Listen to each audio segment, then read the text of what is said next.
지난주에 4월 초파일 연휴가 있었죠. 석탄일 기념으로 뉴스 시간에 어떤 불자를 인터뷰하는 것을 제가 본 적이 있습니다.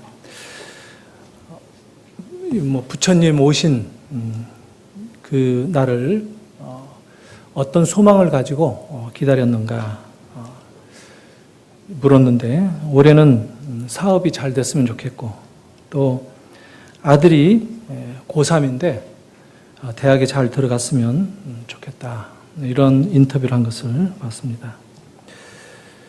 그리스도인들도 성탄절이나 부활절 때 그런 인터뷰 내용들을 할 때 어떤 다른 점이 있는가, 이런 생각을 잠시 해봤습니다. 솔직히 교회 다니는 분들에게 인터뷰를 요청할 때 뭐라고 말할 것인지 걱정될 때가 있습니다. 사람들은 보통 모든 종교적인 메시지가 다 같다고 생각하는 경향이 있습니다. 이 땅의 종교들이 다 모두 비슷하다 하는 생각을 합니다. 일단 종교로 마음의 평안을 얻고 사람이 각자 자기 자신들을 돌아보면서 이웃과 서로 화목하게 지내고 서로 사랑하면서 아름다운 사회를 건설한다, 이런 얘기들을 소망에 담아 얘기를 합니다. 저는 오늘 그런 의미에서 본문에서 예수님께서 전하셨던 메시지가 무엇이었는가, 기독교 복음의 메시지는 무엇이었는가 하는 것을 같이 생각해 보기를 원합니다.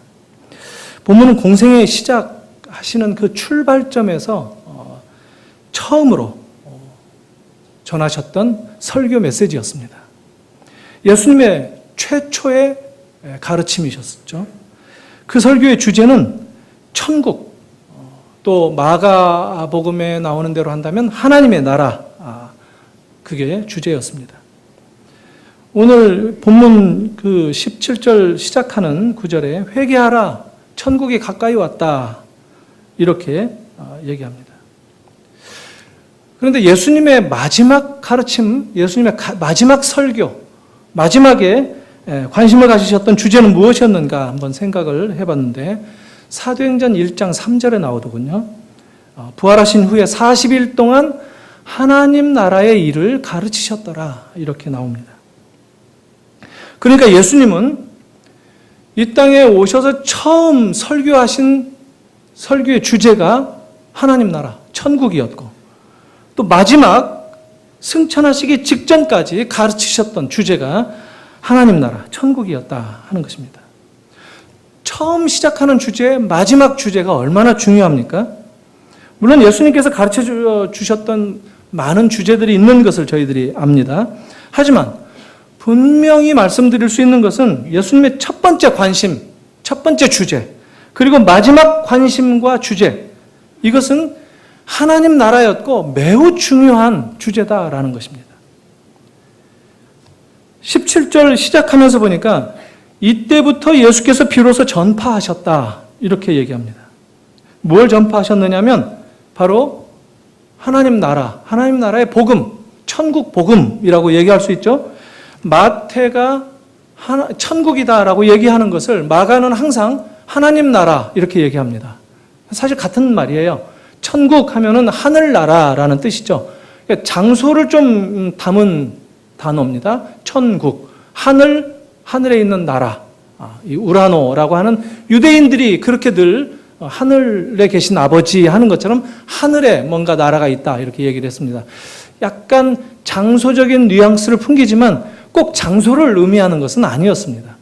근데 마가식의 하나님의 나라라는 것은 하나님의 소유된 나라, 하나님께서 만드신 나라, 또 하나님께서 다스리시는 나라, 하나님께서 통치하시는 나라, 하나님의 이 통치, 하나님의 권세, 이것을 강조하는 표현입니다. 사실 동의어고 같은 말이지만 좀 더 우리에게 와닿는 것이 장소보다는 다스림이 더 강하게 느껴져야 되지 않겠는가 하는 생각을 잠시 해봅니다. 그러니까 복음이 무엇이냐라고 할 때 하나님의 나라를 전파하는 것인데, 그 하나님의 나라, 그 나라를 예수님이 몰고 오셨다는 거예요. 하나님의 나라를 가져오셨다는 거예요. 그래서 하나님의 나라를 지금 소개합니다. 하나님의 나라가 가까이 왔다. 천국이 지금 임하였다. 천국이 나와 함께 지금 여기 있다. 이런 것을 예수님께서 전하신 것입니다. 이걸 복음 선포하셨다라고 얘기를 합니다. 그런데 17절 시작하는 걸 보니까 이때부터, 그때가 언제인가 이 생각을 하게 합니다. 이때부터. 그리고 마가는 때가 참해 이렇게 얘기합니다. 때가 다 더 이상 기다려질 수 없는, 더 이상 기다릴 필요가 없는, 꽉 채워진, 마치 아이가 엄마 뱃속에서 이제 더 이상 뱃속에 머물지 않고 세상에 나와야 되겠다 하는, 때가 참해하는 그런 표현입니다. 때가 찼을 때, 그때부터 예수님은 천국 복음을 증거하셨다 이렇게 얘기를 합니다. 그게 도대체 어떤 때를 말하는가? 아마 그 때를 위해서 예수님도 좀 기다리셨던 것 같아요. 공생이 시작하기 전까지 예수님의 복음을 선포하기 위한 그때. 그렇다면 그때까지는 예수님의 복음을 이렇게 전파할 수 없었던 어떤 사정이 있었는가 하는 것을 생각하게 합니다. 그런데 이제는 때가 되었다. 이제는 복음을 증거하고 선포할 수 있는 그 때가 되었다 하는 그런 표현입니다. 자, 이 복음 선포를 통해서 뭐가 드러나느냐 하면 천국이 드러납니다. 하나님의 나라가 드러납니다. 하나님의 나라가 지금 우리 곁에 가까이 왔습니다. 그래서 C.S. 루이스가 쓴 나니아 연대기라고 하는 책이 있습니다. 영화로도 만들어졌죠. 거기에서 아이들이 숨바꼭질하고 놀면서 옷장에 들어가 있고 옷장에서 옷 뒤에 숨어 있으려고 하다가 그 뒤에 난 길을 보고 다른 나니아라고 하는 왕국에 넘어갔다가 또 돌아오고 하는 그런 것을 보여줍니다. 이게 아이들의 동화예요. 그런 꿈을 꾸면서 우리들이 잘할 거니까 그거를 참 아름답게 이 소설로 담아낸 것입니다. 근데 그 C.S. 루이스가 무엇을 얘기하려고 했느냐면 천국이 우리는 너무 멀리 있고 마치 죽어서나 가는 그런 곳으로 생각하고 하는 이 동떨어져 있는 생각을 신앙적인 이 도약에 의해서 가끔 생각하는 그런 것을 아이들에게 가르쳐 주기 위해서 그렇지 않다. 천국은 벽장 속에 아주 가까운 곳에 있다. 옷장 속에. 천국은 우리 옆에 있다. 우리가 아무 때나 문 열고 들어갈 수 있고 다시 돌아올 수 있고 우리가 이미 천국 안에 들어와 있다는 것을 아주 쉽게 아이들의 문학을 통해서 보여주려고 했던 것입니다. 좀 대단한 것이죠? 이게 하나님 나라가 가까이 왔다. 천국이 지금 너희 곁에 있다 하는 예수님의 가르침을 그렇게 표현하려고 했던 것입니다. 사실 예수님께서는 그때까지, 지금 공생애를 시작하시기 전까지 뭔가 천국을, 하나님의 나라를 소개할 수 없는 상태였던 것을 전제로 소개하고 있습니다. 하나님의 나라는 하나님의 공의로우심과 하나님의 자비하심이 드러나는 그런 나라입니다. 하나님의 나라는 창조 때부터 계획하셨던 하나님의 아름다운 영원한 그런 나라였습니다. 창세기가 시작하면서 선포되는 하나님의 창조 기사 가운데 보시기에 심히 아름다웠더라 하는 그런 구절들이 계속 반복되고 있지 않습니까? 하나님이 이 세상을 지으실 때 좋은 세상, 선한 세상, 아름다운 세상으로 지으셨다라고 성경은 계속해서 반복적으로 얘기를 하고 있습니다. 지으실 때 하루하루 계획해서 아주 치밀하게 그 아름다움을 유지할 수 있도록 그 질서를 체계적으로 유지할 수 있도록 하나님은 지으셨다. 창세기는 항상 그걸 강조해서 우리에게 전달해 줍니다. 그런데 지금 원래 그 하나님의 나라의 주인이면서 하나님 나라의 왕이신 예수님께서 지금 하나님의 나라를 선포하셨는데 지금까지는 그게 선포되지 못한 어떤 사연이 있었다라는 겁니다. 도대체 그 아름답게 창조하였던 하나님의 나라가 왜 이 신약 시대에 시작하면서 비로소 선포되고 있는가? 이것을 우리가 좀 한번 묵상할 필요가 있습니다. 창조의 세계는 하나님의 다스리시는 통치의 영역이죠. 사실 하나님은 말씀으로 세상을 지었다라고 가르치고 있습니다. 그래서 하나님이 직접 지으셨고 다스리십니다. 그리고 그 하나님의 명령, 말씀에 의해서 이게 미치는 그 영역 전체가 하나님의 나라다라는 겁니다. 이게 우주죠, 우주. 사실 우주도 뭐 얼마나 큽니까? 은하계가 뭐 수천 개가 있다고 하지 않습니까? 어쨌든 하나님의 말씀이 이렇게 미치는 그 영역, 이게 하나님의 다스림의 나라인데, 그 나라를 지으셨을 때, 창조하셨을 때 말씀으로, 선포하심으로 지었다라고 하는 것. 그야말로 하나님의 말씀이 미치는 곳에 하나님의 다스림과 하나님의 지배권이 나타난다라는 거죠. 이건 오늘 우리들의 삶에 있어서도 하나님의 말씀이 우리에게 미치는 그 영역으로 우리가 들어와 있는가, 내 인격이 하나님의 그 말씀을 순종하면서 받는가 하는 것에 따라서 우리가 하나님의 다스리는 세계, 하나님의 나라에 지금 지배를 받는다라고 얘기할 수 있다는 것이죠. 그런데 하나님께서 말씀으로 세상을 지으셨다라는 것은 두 가지 아주 큰 사실을 가르쳐 줍니다. 뭐냐면 말씀은 힘이 있다는 겁니다. 능력이 있다는 겁니다. 하나님의 말씀 한마디 하셨을 때 그 말씀대로 세상이 지어졌다라는 것을 성경이 얘기합니다. 하나님의 말씀은 무한한 능력을 가지고 있다라는 겁니다. 창세기는 꾸준히 아주 반복적으로 우리에게 말씀으로 지었다. 하나님께서 말씀하셨다. 하나님께서 말씀하셨다. 말씀으로 하루하루 이 세상에 필요한 것들을 창조하셨다. 하나님의 능력으로, 하나님께서 힘으로 이 세상 가운데 나라를 건설하셨다 하는 겁니다. 그리고 또 말씀으로 지었다. 그리고 하루하루 점진적으로 이 세상을 지으셨다라는 것은 차근차근 계획하셨다라는 겁니다. 이 세상은 하나님의 디자인이다라는 겁니다.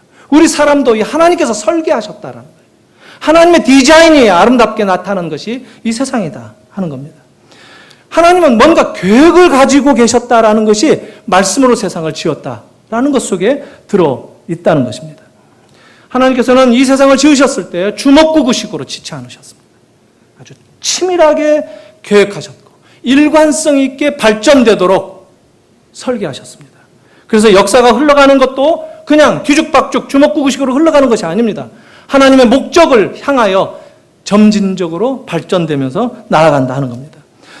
여러분, 하나님의 창조 세계가 얼마나 질서정연했습니까? 아주 하루하루, 그리고 여섯째 날 사람이 만들어지기까지 굉장히 질서 있게 세상의 질서를 가져오시는 창조였다라고 얘기할 수 있습니다. 하나님은 정말 아름다우면서도 체계적으로 창조하셨습니다. 질서 있게 지으셨다라는 말은 다른 말로 바꾸면 구별하셨다는 뜻입니다. 구별해내셨다. 그래서 뭐는 이쪽에 가도록 하고, 식물은 산과 들에, 물은 바다로, 강으로, 이게 질서를 부여하셨다는 것은 구별해내셨다는 겁니다. 여러분, 구별이라는 말 기억하시죠? 성경에 구별한다라는 말을 쓸 때 어떤 맥락에서 쓰죠? 거룩하다라는 겁니다. 바리새인들이 바로 이 거룩한 자들이다, 구별된 자들이다 해서 구별된 삶을 사느라고 종교적으로 지나치게 나가지 않았습니까? 구별된다라는 것은 거룩하다라는 겁니다. 그래서 질서가 굉장히 치밀하고 높다라는 것은 그만큼 구별이 치밀하고 잘 되었다라는 것, 그만큼 거룩이 반영된다라는 그런 얘기입니다. 사실 과학에서 말하는 에너지 보존 법칙이 있습니다. 연력학 제1법칙, 연력학 제2법칙 이런 것들이 있는데, 이 에너지 보존 법칙이라는 것은 쉽게 말하면 이 에너지가 힘으로도 존재하고 전기로도 존재하고 이렇게 빛으로도 존재하고 하는데, 그 위치로도 존재하고, 근데 그 에너지가 바뀌어가는데 이전의 에너지의 합이 바뀌고 난 다음에 에너지의 합과 같다, 변화가 없다라는 겁니다. 에너지의 총합은 변화가 없다, 이런 뜻입니다. 여기 과학 전문가도 계실 텐데 문자를 쓰는 것 같아서 죄송합니다. 수력발전소, 이 물이 높은 데서 떨어지지 않습니까? 이 위치 에너지가 터빈을 떨어지면서 돌립니다. 그래서 힘의 에너지로 바뀌죠? 이게 전기 에너지로 바뀌어서 우리가 쓰는 것입니다. 근데 다 합은 같다라는 것이 연력학 제1법칙입니다. 그리고 또 연력학 제2법칙을 흔히 안트로피 법칙이라고 얘기합니다. 그건 뭐냐면 그냥 그대로 두면 모든 것은 이 삼라만상의 우주는 이게 안 좋은 쪽으로 질서가 무너지는 쪽으로 가게 되어 있다라고 하는 그런 주장입니다. 아주 참 재미있는 얘기죠. 그래서 모든 에너지는 무질서를 향해서 가는 경향이 있다. 집을 사실 비워두면 몇 년, 몇십 년 지나면 폐가가 되지 않습니까? 그냥 깨끗한 집도 아주 흉물스럽게 변하는 것을 알 수 있는데 그냥 그대로 뒀는데 물론 세상에 중력이 있고 이런 것들 때문에 그런 법칙이 또 나타나는 것이죠. 그냥 놔둬도 아주 흐물흐물거려지고 무질서해진다. 이게 이 세상의 이 과학으로도 그런 것들을 보여주고 있습니다. 그러니까 질서를 세운다는 것이 얼마나 많은 힘이 들어가는가. 질서를 유지하는 것이 얼마나 많은 힘이 들어가는가. 주부들이 가정에서 청소해서 집안 정돈하고 질서 있게 집안을 유지하기 위해서 얼마나 많은 노력이 들어가는가. 힘 들어간다는 거죠. 힘이 든다. 나이가 이게 자꾸 들어가면 그 힘도 없잖아요. 그래서 가사 분담을 이제 점점 해야 되는데 그건 처음부터 그렇습니다. 처음부터. 힘이 들어가요. 그만큼 더 큰 질서를 만들기 위해서는 더 큰 힘이 들어가는 거예요. 근데 하나님께서 세상을 지으셨을 때 질서로 아주 체계적으로 지으셨다라는 것은 하나님께서 세상을 말씀으로 지으셨는데 그 말씀의 힘이 엄청났다는 거죠. 말씀의 능력이 엄청났다는 거예요. 하나님께서 말씀으로 세상을 지으셨다라는 것은 세상을 혼돈 가운데 흑암 가운데 있는 것을 무질서한 가운데 있는 것을 질서를 부여해서 창조하시는 그 능력은 대단한 능력이었다라는 겁니다. 그래서 말씀은 힘이 있습니다. 말씀 그 자체가 능력이다라는 것을 성경이 창세기에 반복해서 계속해서 얘기하고 있습니다. 그런데 하나님께서 그 무질서와 혼돈이 지배하는 그런 상태로부터 이 세상을 아름답게 말씀의 능력으로 지으셨는데 하나님의 말씀이 이 세상 가운데 그대로 유지되고 퍼져가야 되는데 뭔가 이 세상이 잘못된 것을 창세기 3장부터 얘기를 합니다. 죄가 세상에 들어온 것이죠. 우리가 하나님의 말씀을 받고 그 질서를 부여해 주신 그대로의 삶을 유지해야 되는데 그렇지 못한 그 뭔가가 이 세상 가운데 있습니다. 우리들이 그 질서를 바꾸기 위해서는 부단한 노력이 필요하고 힘이 필요합니다. 세상이 뭔가 지금 빗나가고 있고 잘못되었다 하는 것입니다. 사실 우리의 삶이 뭐가 뭔지 모르게 되고만. 그래서 우리에게 놀라운 질서를 회복하기 위해서는 하나님의 원래 계획하셨던 대로 그 창조의 질서를 회복하기 위해서는 다시 하나님과의 관계를 바로 잡아가야 된다 하는 겁니다. 하나님의 말씀이 지배하는 세상으로 다시 전환되어야 된다 하는 그런 내용입니다. 그리고 그 말씀이 영향을 미쳐서 결과를 만들어내는 열매를 맺는 그런 모습으로 변화되어야 된다는 겁니다. 교회도 어떤 교회가 좋은 교회입니까? 바로 하나님의 말씀이 지배하고 하나님의 말씀이 영향을 끼쳐서 하나님이 원래 계획하신 그 선하신 복음적인 상황들이 만들어져가는 그런 모습을 띌 때 좋은 교회다라고 얘기합니다.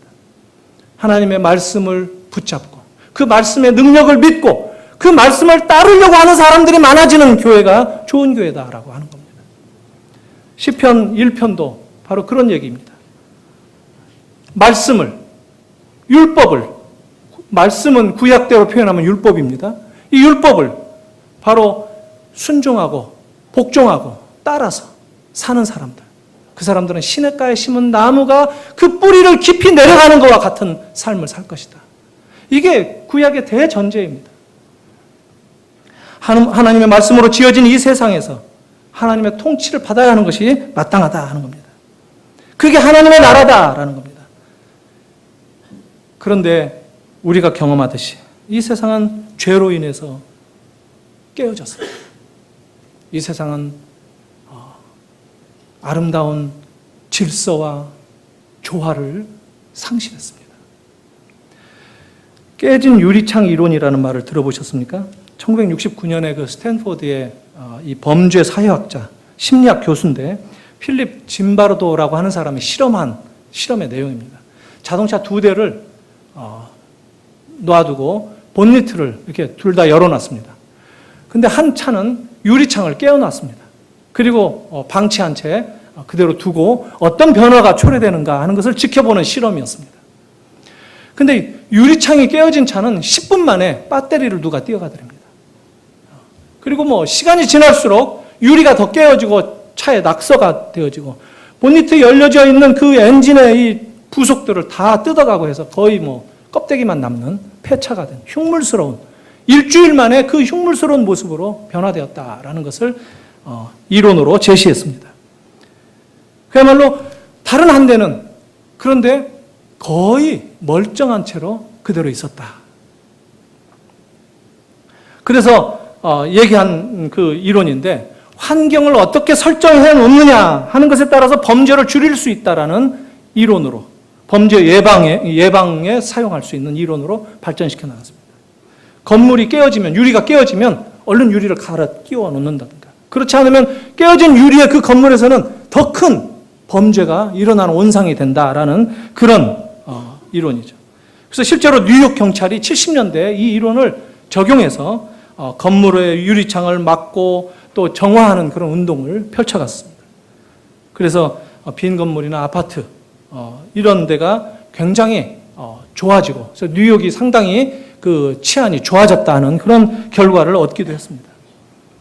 아담이 선악과를 따먹은 것은 어떻게 보면 그냥 삶 속에서 작은 유리창 하나가 깨어진 것과 같은 그런 모습이었을 겁니다. 그러나 그 사소한 유리창에 깨어지면 이 세상 가운데 엄청난 결과를 몰고 왔다라고 얘기할 수 있습니다.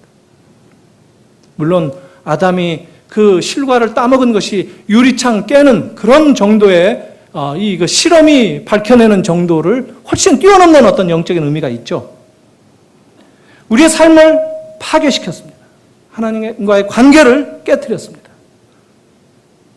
하나님과 정상적이고 그 질서를 유지하고 그 거룩성을 유지할 수 있는 상태가 흐트러졌습니다.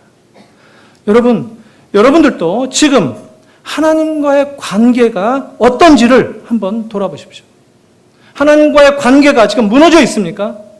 유리가 깨어지듯이 하나님과의 관계가 지금 어그러져 있습니까? 여러분의 영적인 그런 삶에 또 여러분들의 그 마음 가운데 깨어진 유리 현상은 없는가 하는 것을 돌아볼 필요가 있습니다. 유리 하나 깨어진 것은 실로 엄청난 결과를 초래했습니다. 하나님과의 관계가 무너졌다면 그것은 작은 유리창 하나 깨어진 것 정도가 아닙니다.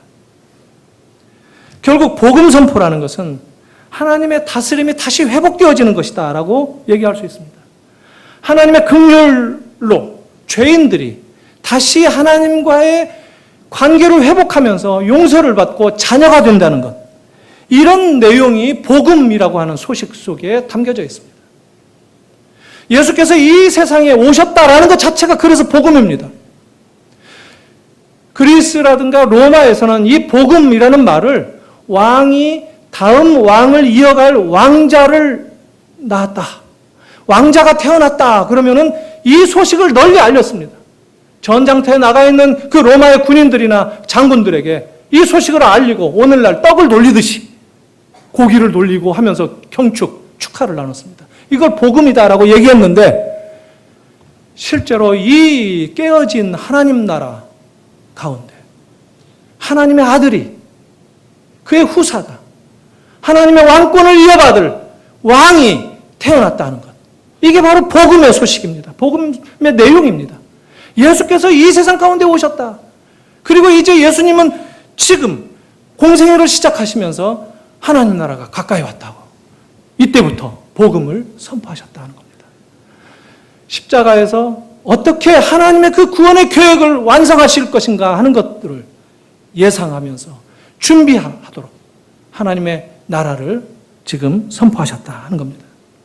그런데 오늘 말씀 보니까 회개하고 회개하라. 하나님 나라가 가까이 왔다. 이렇게 선포합니다. 내용이. 이것을 마가복음 1장 14절에 보니까 조금 표현이 다른데 회개하고 복음을 믿으라. 이렇게 얘기했습니다. 똑같은 내용이에요. 하나님 나라, 복음, 이게 다 서로 그 의미적인 이 면에서는 다 같다라고 볼 수가 있습니다. 지금 하나님 나라가 가까이 왔는데 그 조건을, 그 하나님의 나라의 그 주인이 되는, 초청을 받아야 되는 대상들은 회개하라라는 전제를 지금 붙인 거예요. 마가식대로 말하면 회개하고 복음을 믿으라. 이게 원문의 순서를 보면 회개하라, 믿으라, 복음을 이렇게 되어 있습니다.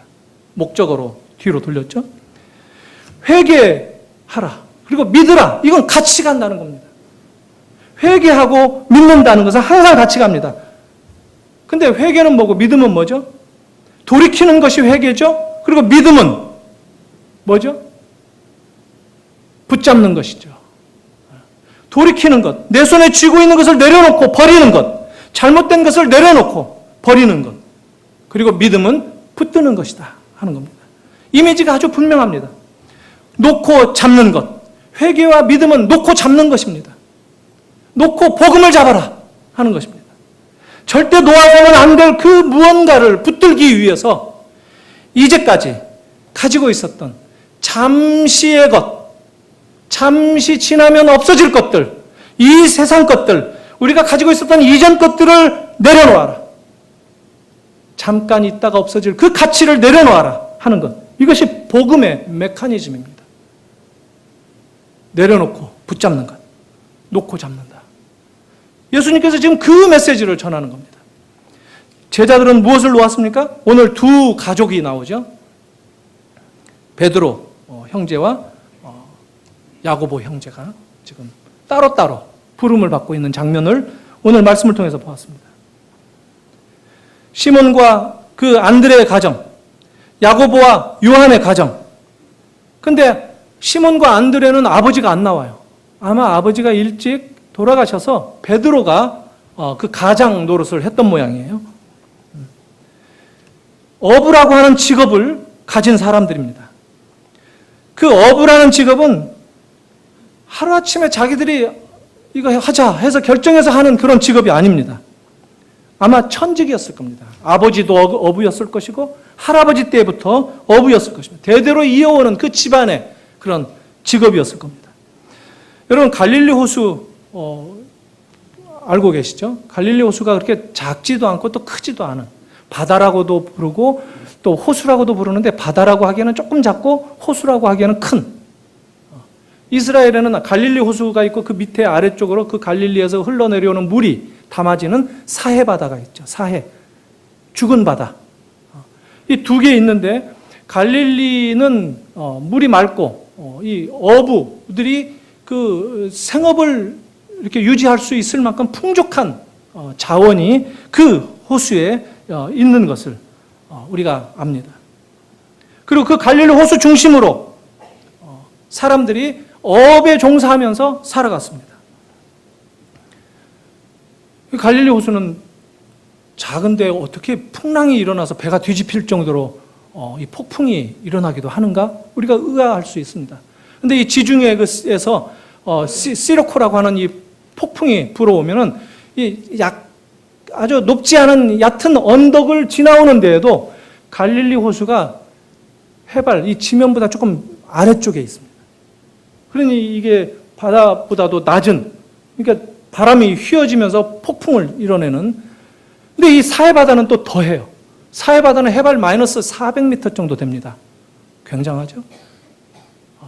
그러니까 예수님께서 지극히 낮은 곳에 임하셨다라는 말씀의 뜻은 그분이 정말 험불하셔서, 마음에 이 겸손하셔서, 낮아지셔서 정말 사람들의 발을 씻겨주시고 제자들의 발을 씻겨주신 것처럼 그런 겸손함으로 이 세상에 오셨다 하는 말의 뜻도 되지만, 물리적으로 이 세상에 지구상에서 가장 낮은 곳에 오셨다 하는 말도 되는 겁니다. 그게 갈릴리, 이 팔레스틴 지역의 상황입니다. 그런데 예수님이 그 갈릴리 호숫가에서 고기를 잡는 어부들이 그물을 이렇게 만지고 있는 그 상황에서 지나가시다가 그들을 부르시는 겁니다. 그게 오늘 본문입니다. 대뜸 뭐라고 말씀하시죠? 나를 따라와라. 나를 따르라. 내가 너희에게 사람 낚는 어부가 되게 하겠다. 이 말은 그냥 와서 나를 따라와라 하는 그런 얘기가 아닙니다. 이제 내 뒤에 딱 붙어 하는 그런 아주 강한 표현입니다. 나를 따르라라는 것은 내 뒤에 딱 붙어라 하는 얘기입니다. 기차놀이 하는 그림, 뒤를 딱 붙들고 가는 그런 그림 기억나시죠? 그런 그림 언어입니다. 굉장히 강하게 부르신 그런 예수님의 말씀이었습니다. 그때 그들이 어떻게 반응을 보였느냐면 곧 그물을 내려놓고 따랐다라고 얘기합니다. 회개하고 믿으라 하는 말씀과 매우 평행을 이룹니다. 놓고 잡았다라는 겁니다.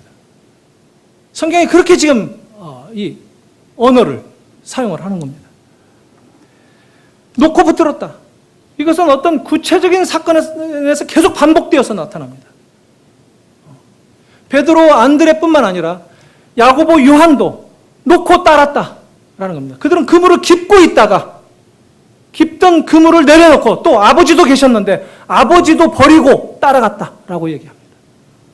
물론 아버지를 버렸다는 표현은 그 사람을 버렸다 이런 표현이 아니죠. 앞에 반복되는 그 표현을 지금 강조하기 위한 것입니다. 내려놓고 붙잡았다라는 겁니다. 자기의 그 이제까지 안전을 지켜줬던 그 울타리, 내가 이제까지 내 삶을 지켜줄 것이라고 붙잡고 있었던 그것들을, 이전의 가치들을 내려놓고 새로운 가치를 붙잡았다 하는 이런 표현입니다. 예수님께서 이 세상에 오셔서 새로운 하나님의 나라를 제시했을 때 그들은 그들의 삶을 내려놓고 그 하나님의 나라의 백성으로 붙잡았다 하는 그런 표현입니다. 이게 얼마나 큰 일입니까? 이건 아주 사소한 일이 아닙니다. 그들이 결단을 내리고 예수님을 따라갔다는 것은 엄청난 삶의 변화입니다. 마가복음 10장에 나오는 젊은 부자 이야기가 있죠. 돈이 많은데 율법도 잘 알고, 근데 이 부자가 예수님께 나와서 내가 무엇을 하면 영생을 얻겠습니까? 라고 물어봤습니다. 굉장히 겸손하게 물어봤습니다. 정말 영생을 얻기 위해서 물어봤습니다. 예수님께서 사랑하사 이 젊은 이에게 얘기를 하셨다. 사랑하사라는 말이 담겨 있습니다. 젊은이가 물어왔을 때 예수님께서는 정말 진심으로 그를 사랑해서 그에게 가장 맞는 내용의 이야기를, 그가 정말 영생을 얻을 수 있는 그 이야기를 진심으로 사랑하는 마음을 담아서 얘기를 해줬다. 이런 표현입니다.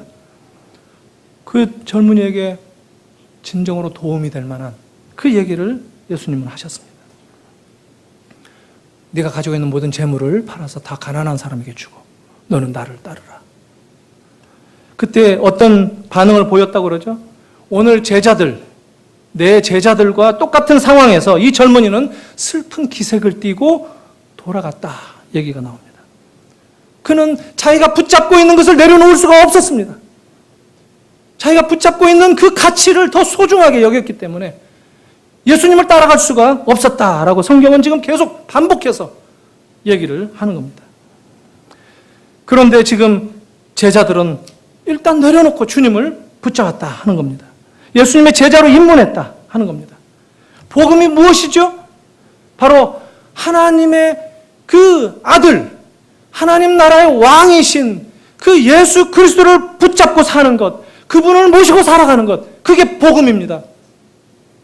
여러분들의 삶이 그 복음이 있습니까? 영원한 것을 붙잡기 위해서 임시적인 것, 아주 잠깐 있다가 없어질 것들을 내려놓는 것, 이것이 복음의 초청에 응하는 것이다 라고 성경은 얘기합니다. 근데 살면서 우리가 이상한 일들을 많이 겪죠. 우리 영혼이 때때로는 빗나가 있습니다. 우리가 죄를 범할 때가 있고 또 우리의 인격이 파괴되는 것을 경험할 때가 있습니다. 우리는 여전히 타락한 이 세상에 살고 있기 때문에 하나님의 말씀의 능력을 붙들지 않는 그 순간순간마다 우리는 어그러지는 경험들을 합니다. 남을 사랑으로 바라보기보다 남을 질시하고 남을 깎아내리고 남을 어떻게 밟을 수 있을까? 어떻게 짓밟을 수 있을까 하는 생각들을 할 때도 있습니다. 근데 그런 인격이 무너져 있는 때는 우리가 그냥 지나갑니다. 아무 문제의식도 갖지 않고 지나가는데, 때때로 우리의 육체가 무너져 있을 때는 우리가 패닉 상태에 빠져서 아주 큰 두려움에 빠집니다. 우리는 종종 하나님을 아는 지식에 대해서 잘 몰라도 아무렇지 않게 넘어가는데, 돈이 없어지면 인생이 크게 흔들리는 것을 경험합니다. 사랑하는 성도 여러분, 예수 그리스도의 복음이 진리라고 한다면 우리가 그 진리를 붙잡기 위해서 주님을 바라본다면 우리는 이 질서를 우리의 삶 가운데 바로잡아야 할 것입니다. 이것이 주님께서 오늘 저와 여러분들을 도전하는 메시지입니다. 사람 낚는 어부라는 표현을 한번 잠시 생각해 보겠습니다. 예수님께서 이 일을 하러 오셨다라는 취지입니다. 사람을 낚는 어부가 되게 하겠다 하는 것은 이 제자들에게 이제 앞으로 그들이 어떻게 살아가야 하는지 삶의 임무를 부여하셨다는 얘기입니다. 그것은 교회의 사명이기도 합니다. 오늘 우리들이 바로 그것 때문에 살아가고 있죠. 어부에게라고 하는 말, 어부에게 사람 낚는 어부가 되겠다라는 말은 어부는 별로 중요치 않습니다. 사람 낚는 이게 중요합니다. 예수님께서 목자에게, 목동에게 아마 가셔서 초청을 하신다면 네가 이제 양치는 목자가 아니라 사람을 치는 목자가 될 것이다. 이렇게 말씀하셨을 것이 분명할 거란 말이죠. 그러니까 우리는 우리가 하는 일 속에서 바로 그 예수님이 사람을 이라는 구절 강조하셨던 것을 대입해서 우리 자신들에게 적용할 필요가 있다는 겁니다. 이것은 우리의 관심이 어디에 있어야 하는가 하는 것을 보여줍니다. 예수님의 관심이 무엇이었는지를 보여줍니다. 모든 성도들에게 주는 메시지이기도 합니다. 내가 무엇을 해야 하는가 고민하는 그런 상황 가운데에서 공통적인 예수님의 가르침은 사람을 관심을 가져라. 바로 예수님을 따르는 삶은 사람에 대한 관심을 갖는 삶이 되는 것이다 하는 겁니다. 교회의 관심이 뭐죠? 사람에 대해 관심을 갖는 것. 이게 중요하다 하는 겁니다. 사실 예수님은 제자들을 부르기 위해서 오셨는데 그 제자들은 어떤 사람이었습니까? 그저 별 두드러진 특징이 있는 위대한 업적을 세운 사람들이거나 그런 사람 없습니다. 사회적으로 정치적으로 어떤 위치를 가지고 있었던 사람도 없습니다. 그냥 이런저런 사람들 그냥 불러 모았습니다.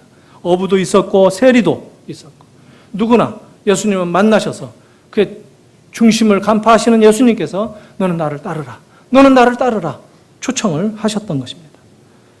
그런데 우리가 이 예수님의 초청을 모든 사람들이 따랐다라고 볼 수도 없겠고 또 예수님은 자기 편에 그 따르는 모든 사람들을 줄 세우기 위해서 초청하신 것도 아니다 하는 것을 알아야 될 필요가 있습니다.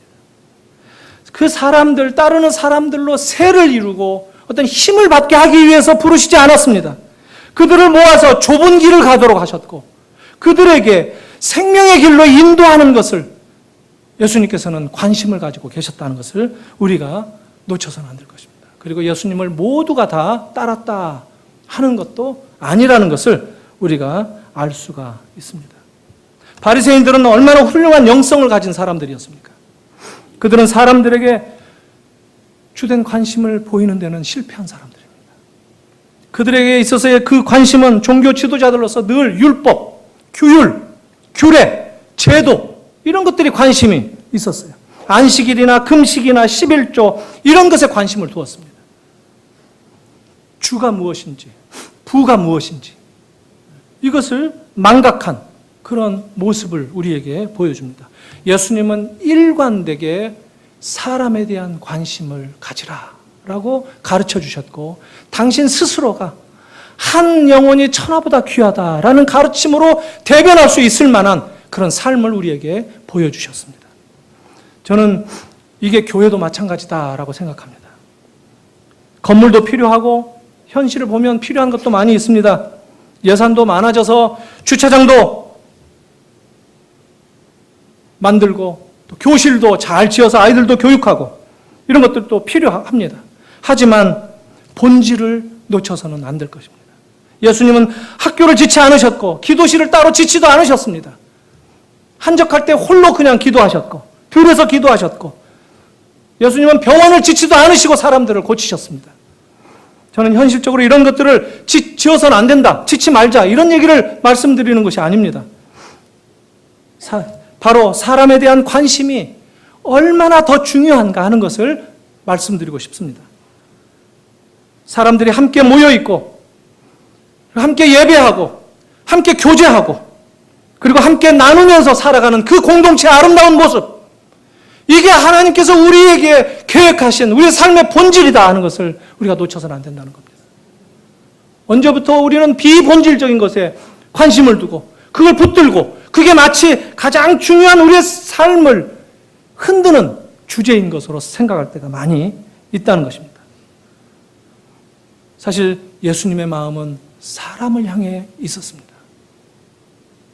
사람을 낚는 어부다라고 하는 것, 그것은 사람을 구원해서 하나님의 자녀로 부르는 어부다라는 것입니다. 나를 따라와라, 내게 붙어라, 그러면 내가 사람 낚는 어부가 되게 해주겠다. 바로 전문 어부들, 그런 사람들이 모두 자기 직업과 자기들의 삶을 포기하고 예수님을 따랐다라는 겁니다. 뭐 삶을 다 포기했다 이런 말은 그가 있었던 것을 집도 떠나고 뭐 다 버려뒀다 이런 뜻은 아닙니다. 뭐 나중에 또 기회가 있을지 모르겠지만 베드로가 나중에 가버나움에서 장모 집에 가지 않습니까? 그래서 장모의 열병을 고쳐달라고 예수님께 부탁하지 않으셨어요? 여전히 자기 처갓집도 다니고 뭐 이런 가족들을 떠난 그런 것은 아니다 하는 겁니다. 중요한 것은 지금 그의 삶의 방향, 이것이었다라는 겁니다. 저는 여러분들에게 한 가지 부탁을 드리며 말씀을 맺고 싶습니다. 이런 메시지를 들을 때 우리가 소비자가 되어서 듣기보다는 그야말로 청중으로서 이 상업화된 이 현대 사회에서 교회도 이 컨슈머로 다니죠. 소비자로 말씀을 듣고 시간이 지나면 금방 잊어버리고 하는 그런 청중으로 듣지 마시라는 것입니다. 바로 우리가 제자다. 내가 제자다. 제자에게 지금 주님이 말씀하신다. 제자로서 주님의 말씀을 들을 필요가 있다는 겁니다. 이런 질문을 해야 됩니다. 내가 저 사람에게 가장 중요한 것을 얘기해 줄 수 있다면, 내가 저 사람을 정말 사랑하면서 저 사람에게 얘기해 줄 수 있다면 그것은 무엇일까? 우리가 만나는 그 일상생활 속에서, 그리고 우리가 만나는 함께 교제하는 교회 교우들 가운데에서 누구든지 내가 만나는 저 사람에게 최선의 입장에서 저 사람을 사랑하면서 내 마음에 진심을 담아서 권면하고 저 사람에게 나눌 것이 있다면 그것이 무엇인가? 그건 예수를 함께 따르자입니다. 복음입니다. 그것을 전해주시기 바랍니다. 우리는 복음의 소비자가 되어서는 안 됩니다. 여러분들을 복음의 소비자로 부르시지 않고 복음의 사역자들로서 주님께서 부르셨다는 것을 잊지 마시기 바랍니다. 주님은 바로 그 일을 위해서 이 세상에 오셨습니다. 그 어그러져 있는 이 세상에 창조의 아름다운 질서를 다시 회복하시기 위해서, 하나님의 나라를 완성하시기 위해서 우리에게 오셨습니다. 그리고 우리에게 하나님의 나라의 그 가치를 붙잡아라. 영원한 것을 붙잡자. 그리고 그 가치는 사람에 대한 관심이다 하는 것. 이걸 저와 여러분들이 도전받기를 바랍니다. 기도하시겠습니다.